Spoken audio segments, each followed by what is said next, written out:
Welcome to the Martin Bailey Photography Podcast.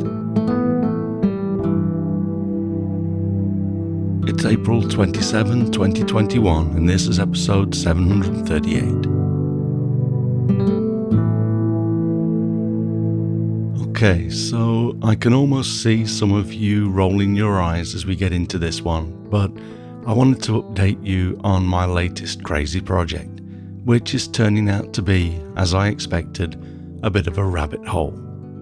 Partly influenced by my friend Don Komarechka's latest book, Macrophotography, The Universe at Our Feet, and to satisfy a childhood desire that was never realized, I decided to buy a microscope and see where it leads me.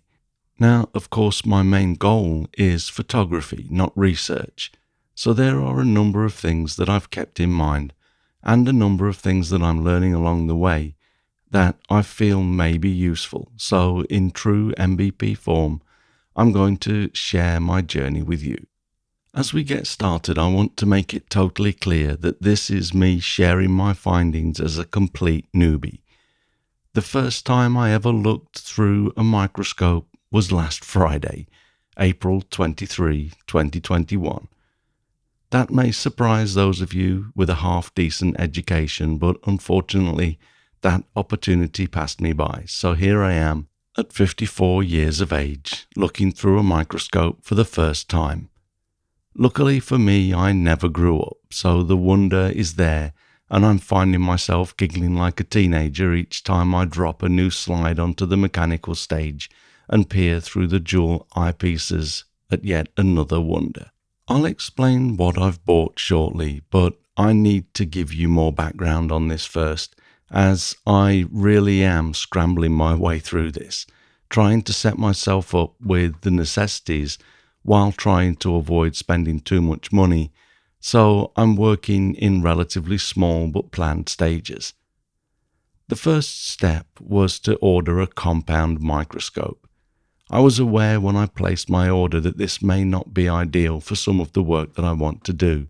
And after my initial experimentation, I have confirmed that I'm going to pick up a stereo zoom microscope, and I'll explain the difference as I understand it so that you can follow along with my adventure. I'm also doing this in stages because I wanted to see what I could do with the lower priced compound microscope and get a better overall understanding before taking the plunge on a stereo microscope, which is more than double the price. I also needed a little more time to figure out how to take photos of the specimens I'm studying, and my ultimate goal is to make something that could be considered art rather than a simple documentation of the minutiae around us. I know infinitely more now than I did 4 days ago, but I'm fully aware that I'm still very, very new to all of this, so a seasoned researcher or micrograph expert will probably be rolling their eyes as we get into this. There are, of course, other types of microscopes, but they are out of reach for me financially. I'm already stretching myself, but this itch needs to be scratched, so I'm just trying to work as carefully as possible to avoid overdoing it. As one last caveat that I feel I need to cover, if this all leads to very little, and my itch is sufficiently scratched, I may end up selling everything that I buy and simply move on. Fortunately, we have a relatively good second-hand market here in Japan, so if it comes to that, it won't cost me a lot of money, and I'll have had some fun in the process. If this all goes well, and I find myself getting the results I'm hoping for photographically, then I'll put together a few pages to share more information. I've found a number of sites out there, and some of them are better than others, but perhaps due to the nature of this field, I feel that the information is often presented in a relatively dry way that is sometimes difficult to understand. If I build enough knowledge and experience to be useful to others, I'll share in my own way, and hopefully it will make what I'm learning a little more accessible to others getting started, even if I'm only a few days ahead. So, what I've bought to get started is a relatively high-end but not necessarily professional compound microscope from a company called Swift, and the model number is SW380T. I'm going to include Amazon links for both, but if this interests you, note that if I was only to buy one microscope, I would probably go for the stereo microscope that I'll talk about next. Having said that, for its purpose, I think the SW380T is incredibly good value for money, and the build quality is excellent. I chose this microscope because it has mainly very good reviews on Amazon, and it comes with two sets of eyepieces, one pair of 10 times wide field eyepieces and a second pair of 25 times eyepieces. These provide a part of the overall magnification of the microscope.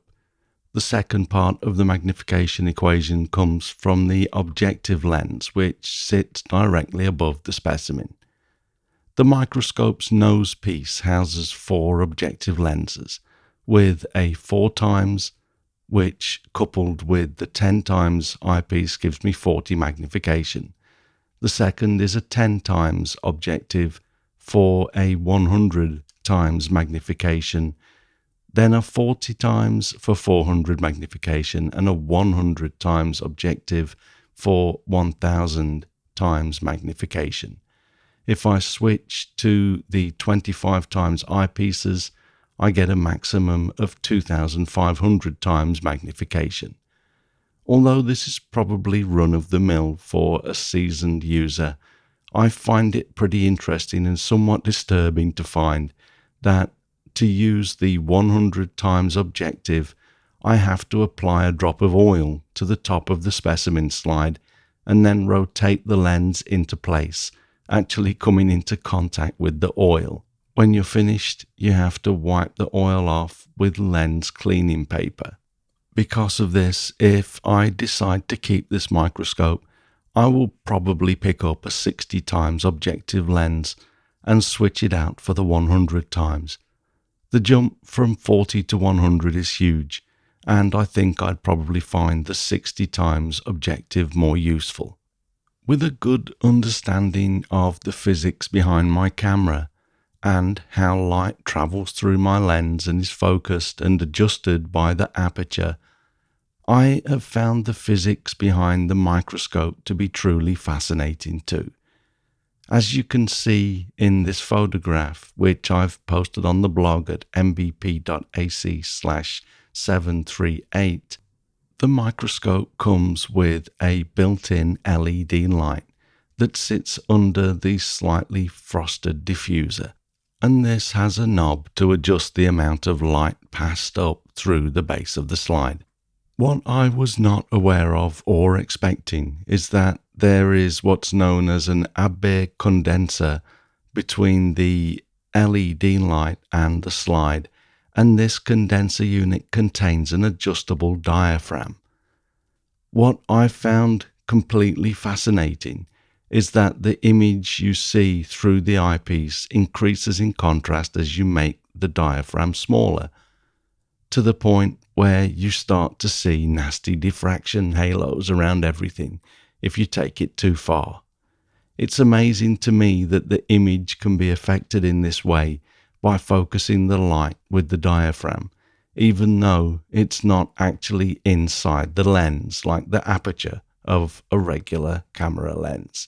So, as I mentioned and as I kind of expected, after playing around with the compound microscope for a number of days, it's pretty obvious to me that I'm not going to be able to do everything that I want to do without being able to photograph minute subjects that are opaque, and that is going to require a stereo zoom microscope.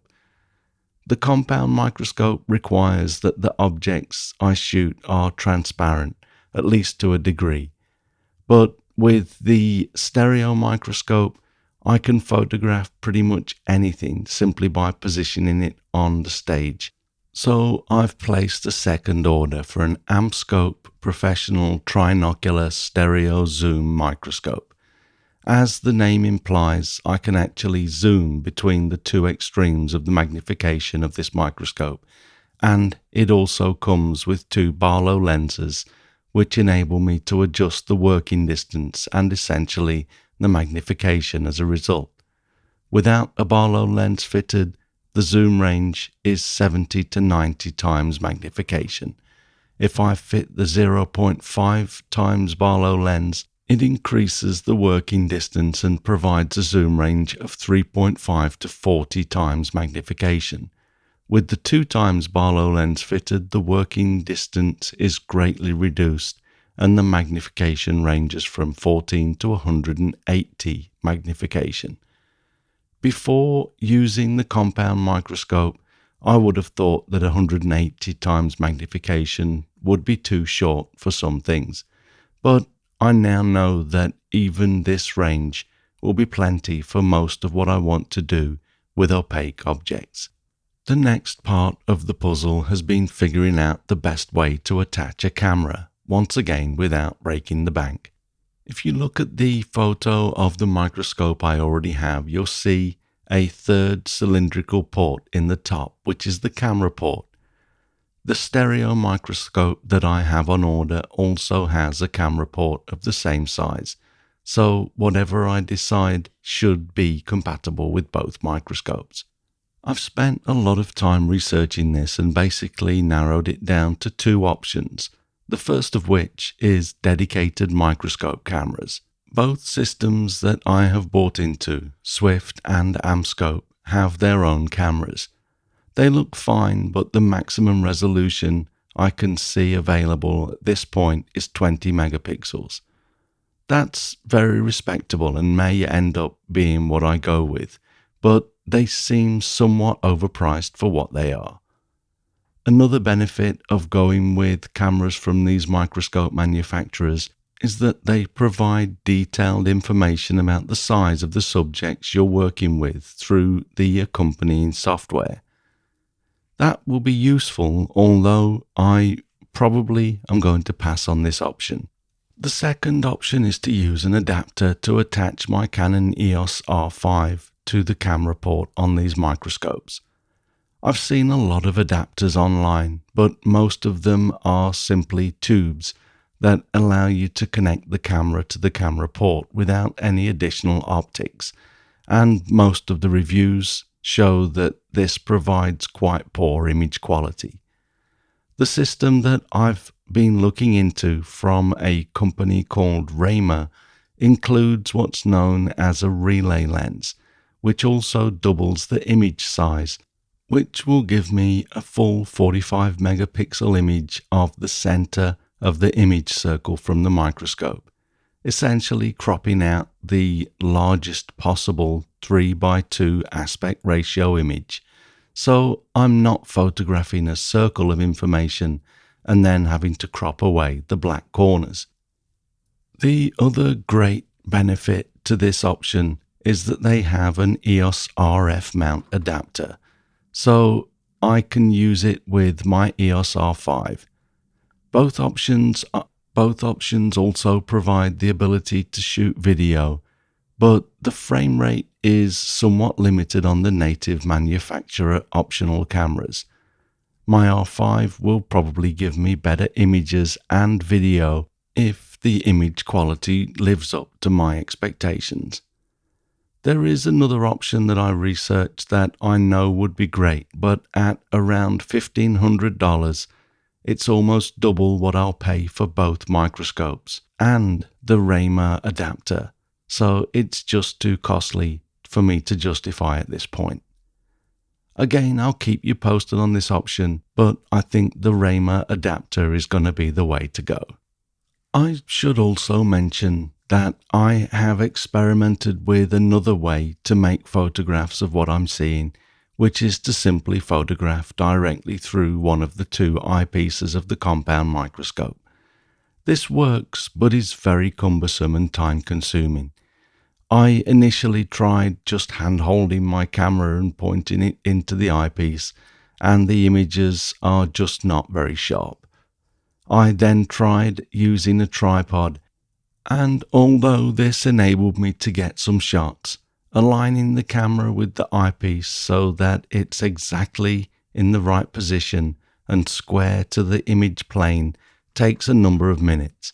And because the camera is in the way, you have to work on the LCD of the camera or set up a tethering session to a computer.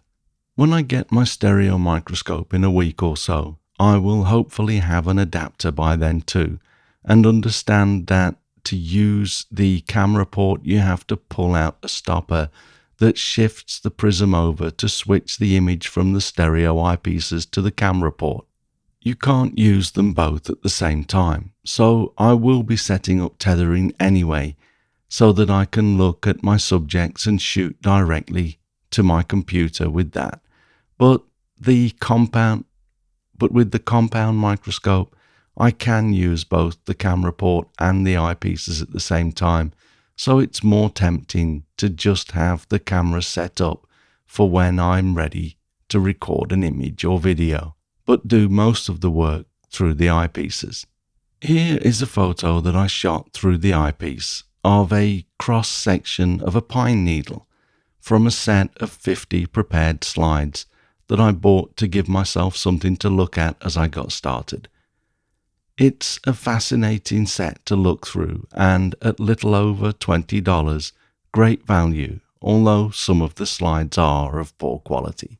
This is probably a very common photo with a microscope, or a micrograph as they seem to be called, but I'm having fun and I will try to move on to other specimens quickly. To make this photo, I used my Canon EOS R5 and the RF to EF mount adapter, and used my 40mm pancake lens because it was the only one that I could find that actually worked. The lens has to be relatively short to be able to focus, although the optics of this almost toy lens aren't great. Still, it works, but cumbersome, as I say, so I'll continue working on the photography side and report back over the next few weeks. Ultimately, I'm hoping to be able to get photos of tiny creatures and objects that feel somewhat artistic.